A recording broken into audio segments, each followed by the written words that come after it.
రాజ్యాలు ప్రభుత్వాలు అత్యంత బలంగా ఉన్నప్పుడు విముక్తి పోరాటాలైనా విచ్ఛిన్నకర పోరాటాలైనా ఎంత సుదీర్ఘకాలం జరిగినా విజయవంతమయ్యే అవకాశాలు లేవని ఐరిష్ రిపబ్లికన్ ఆర్మీ నుంచి ఎల్టీటీఈ వరకు అనేక సంస్థలు నిర్వహించిన సంఘర్షణలు రుజువు చేస్తున్నాయి.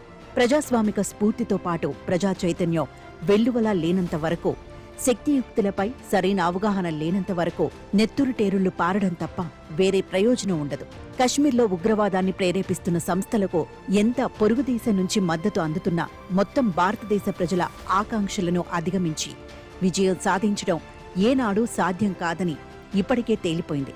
అయినా పహల్గాం ఘటనలో అమాయకులైన పర్యాటకుల్ని పొట్టన పెట్టుకోవడం ఉగ్రవాదులకే కాదు, వారిని ప్రోత్సహిస్తున్న పాకిస్తాన్కు కూడా స్వయం ఘాతుక చర్యగా మారిందనడంలో సందేహం లేదు.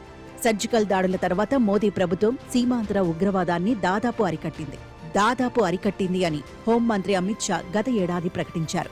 ఈ ఏడాది ఏప్రిల్ 6 నుంచి 8 తేదీల్లో జమ్మూ కశ్మీర్లో విస్తృతంగా పర్యటించిన అమిత్ షా సరిహద్దుల్లో భద్రతా చర్యలను సమీక్షించారు. అన్ని భద్రతా ఏజెన్సీలు కలిసికట్టుగా సమన్వయంతో జమ్మూ కశ్మీర్లో శాంతి భగ్నం కాకుండా చూడాలని కోరారు.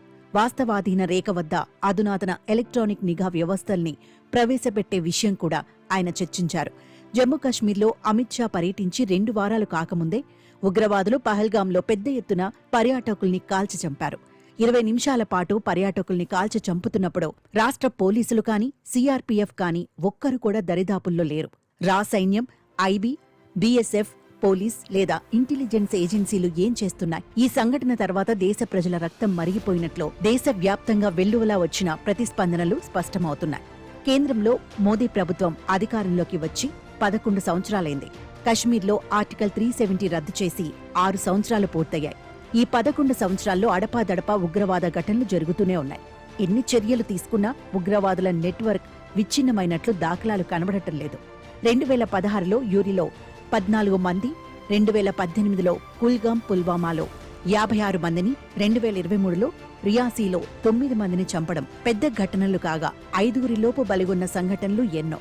మోదీ ప్రభుత్వం మూడోసారి అధికారంలోకి వచ్చిన తర్వాత కూడా 2024 జూన్ 9 నుంచి 2025 వరకు ఉగ్రవాదుల హింసాకాండకు 60 మందికి పైగా ప్రజలు బలయ్యారు. వీరిలో 33 మంది సైనికులు ఉన్నారు. ఇవన్నీ ఒకెత్తైతే పహల్గాంలో ఇంత పెద్ద సంఖ్యలో పర్యాటకుల్ని మతం అడిగి చంపడం ఒకెత్తు.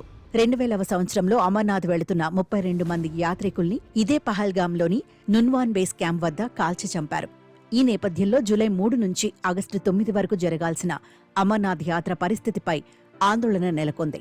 పర్యాటకులపై దాడి చేసి స్థానిక ఆర్థిక వ్యవస్థల్ని భగ్నం చేయాలన్న ఒక దీర్ఘకాలిక ప్రణాళికతో ఈ పహల్గాం దాడి జరిగినట్లు పాక్ సైనికాధ్యక్షుడు ఆసిమ్ మునీర్ మాటల్ని బట్టి అర్థమవుతుంది.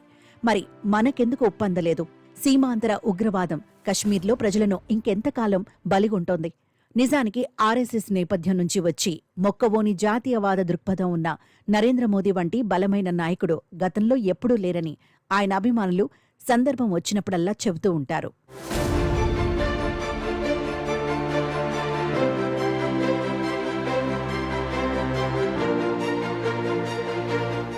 నా కవిత్వం యుద్ధ ప్రకటనతో సమానం. అది ఊకదంపుడు కాదు. అది ఓడిపోయిన సైనికుడి హృదయ స్పందన కాదు. కాని విజయం సాధించాలనుకునే యోధుడి పట్టుదల అని అటల్ బిహార్ వాజ్పేయి 2000వ సంవత్సరంలో కార్గిల్లో పాక్ చొరబాటు తర్వాత ప్రకటించారు. 6 రోజుల్లో భారత సైన్యం సరిహద్దులు దాటి పాకిస్తాన్లో ప్రవేశించేందుకు వాజ్పేయి సన్నాహాలు చేస్తున్నట్లు తెలుసుకుని అప్పటి అమెరికా అధ్యక్షుడు క్లింటన్ జోక్యం చేసుకోవడంతో పాక్ చొరబాటుదారులు వెనక్కు తగ్గారు. సంకీర్ణ ప్రభుత్వం నడిపిన వాజ్పేయి అంత సాహసానికి సిద్ధపడితే నరేంద్ర మోదీ లాంటి నాయకుడు ఇంకెంత సాహసం ప్రదర్శించాలి? కానీ పహల్గాం ఘటన తర్వాత జరిగిన భద్రతా వ్యవహారాల కేంద్ర కేబినెట్ తొలి సమావేశంలో ప్రకటించిన చర్యలు ఎంతో మృదువుగా ఉన్నాయి. 65 సంవత్సరాల సింధు జల ఒప్పందాన్ని రద్దు చేసిన భారతదేశం పాక్కు ఈ నదీ జలాల్ని వెంటనే ఆపగలిగిన పరిస్థితి లేదు. సింధులోయ నదుల నీటి సంరక్షణ కోసం నిర్మాణ పనులు చేపట్టి యుద్ధ ప్రాతిపదికన పూర్తి చేసేందుకైనా కొన్ని సంవత్సరాలు పడుతుంది. దౌత్య అధికారులను ఉపసంహరించుకోవడం, పాక్ పౌరులను వెంటనే వెళ్లిపోమ్మనడం పెద్ద చర్యలేమీ కాదు. అయినా పహల్గాం సంఘటన భారత రాజకీయాల తీరుతెన్నుల్ని మార్చే అవకాశం ఉంది. ఇక నుంచి ఏ బహిరంగ సభ జరిగినా అధికార పార్టీ నేతలు ఈ ఘటన గురించి ప్రస్తావించక మానరు. ఈ ఘటన తర్వాత హిందువులు ఏకం కావాల్సిన అవసరం కనపడుతోందని, ఏకమైతే మనన్నెవ్వరూ ఏమీ చెయ్యలేరని ముంబైలో ఆర్ఎస్ఎస్ చీఫ్ మోహన్ భగవత్ పిలుపునిచ్చారు. బీజేపీ, సంఘ్ పరివార్ అనుబంధ సంస్థలు ఈ ఘటనను దేశభక్తిపై భావోద్వేగాలను రగిల్చేందుకు తప్పక ఉపయోగించుకుంటాయి. ప్రజల ఓటింగ్ శైలిపై కూడా ఈ ఘటన ప్రభావం పడక తప్పదు. పహల్గాం నేపథ్యంలో జరిగిన అఖిలపక్ష సమావేశంలో కాంగ్రెస్తో సహా దేశంలోని అన్ని రాజకీయ పార్టీలు మోదీ సర్కార్ ఏ చర్య తీసుకున్నా అండగా నిలుస్తామని చెప్పాయి. ఇది మోదీ బాధ్యతను మరింత పెంచింది. మరోవైపు ఈ ఘటన తర్వాత ఇతర రాజకీయ అంశాల గురించి, రాజ్యాంగం గురించి మాట్లాడడం కొంతకాలం వరకు అసందర్భంగా మారవచ్చు. ఉగ్రవాదులు కులం అడిగి కాదు, మతం అడిగి కాల్చేశారు, వెళ్లి మోదీకి చెప్పుకోమన్నారు అన్న వ్యాఖ్యలు చాలా కాలం పాటు ప్రభావం చూపుతాయి. బీహార్లోనూ ఇతర ప్రాంతాల్లోనూ కుల సమీకరణలకు భిన్నంగా మతం కీలక పాత్ర పోషించే కనీస ప్రజా సమస్యలు కూడా పక్కదోవన పట్టే అవకాశాలు లేకపోలేదు. దేశ రాజకీయాల్లో ముస్లింల ప్రాతినిధ్యం మరింత తగ్గిపోయేందుకు ఇది ఆస్కారం కలిగిస్తుంది. ఇండియా కూటమి రానున్న రోజుల్లో తమ వ్యూహరచన విషయంలో ఆచితూచి వ్యవహరించాల్సిన పరిస్థితులు కనబడుతున్నాయి.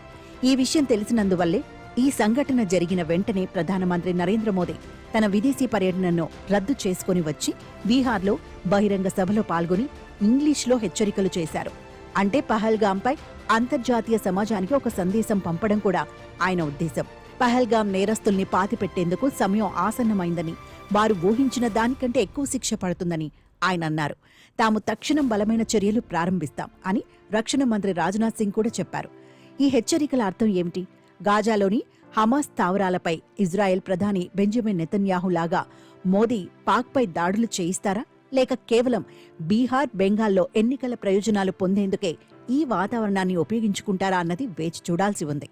ప్రజలు బహిరంగ సభల్లో ఇలాంటి హెచ్చరికలకు ఇప్పటికే అలవాటు పడ్డారు. పుల్వామా విషయంలో జరిగినట్లు కాకుండా మోదీ తన రాజకీయ ప్రయోజనాలు, మనుగడకు మించి చర్యలు తీసుకుంటారని ప్రజలు ఆశిస్తున్నారు. గత కొన్ని సంవత్సరాలుగా దేశవ్యాప్తంగా ప్రజల్లో మతం, జాతీయవాదం, దేశభక్తి కలిసిపోయి ప్రతిదానిపైన ఉద్వేగపూరితంగా స్పందించే తత్వం పెరిగింది.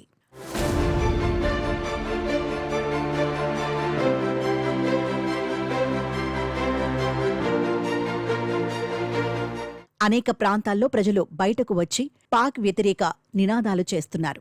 వారిని శాంతింపచేయడం అంత సులభం కాదు. ప్రజల భావోద్వేగాలు నేతలకు అనుకూలంగా మారినప్పుడు ఆ అనుకూలతే ఒక్కోసారి సింహంపై స్వారీలాగా మారుతుంది.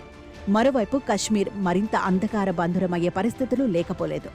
మేమిక్కడ జన్మించడమే మా దురదృష్టం అని కశ్మీరీ రచయిత, కేంద్ర సాహిత్య అకాడమీ గ్రహీత అజూర్దా శ్రీనగర్ నుంచి పంపిన వాట్సాప్ సందేశంలో చెప్పారు. ఇటీవలి కాలంలో పహల్గాం తదితర అందమైన ప్రాంతాల్లో హోటళ్ల నిర్మాణం ప్రారంభమైంది. బ్లూమ్స్బరీ లాంటి సంస్థలు కశ్మీర్ ప్రకృతి సౌందర్యంపై, మారుతున్న ప్రజా జీవనంపై కాఫీ టేబుల్ బుక్స్ ను ప్రచురించాయి. ఇప్పుడు మళ్లీ పర్యాటక స్థలాలన్నీ మూసివేస్తున్నారు. కశ్మీర్కు మంచి రోజులు వచ్చాయని ప్రభుత్వం ఇప్పట్లో చెప్పుకునే పరిస్థితి కనబడటం లేదు.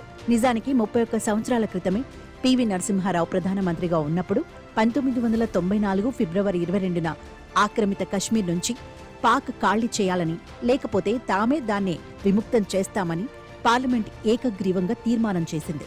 అప్పుడు ప్రతిపక్ష నేతగా అటల్ బిహారీ వాజ్పేయి ఉన్నారు. ఈ తీర్మానాన్ని అమలు చేసేందుకు ఇప్పుడు సమయం ఆసన్నమవలేదా? గతంలో లాహోర్ వరకు మన సైన్యం వెళ్లినా అంతర్జాతీయ ఒత్తిడులకు లోనే వెనక్కి తగ్గాల్సి వచ్చింది. మోదీ వాటికి భిన్నంగా వ్యవహరిస్తారో లేదో వేచి చూడాల్సి ఉంది.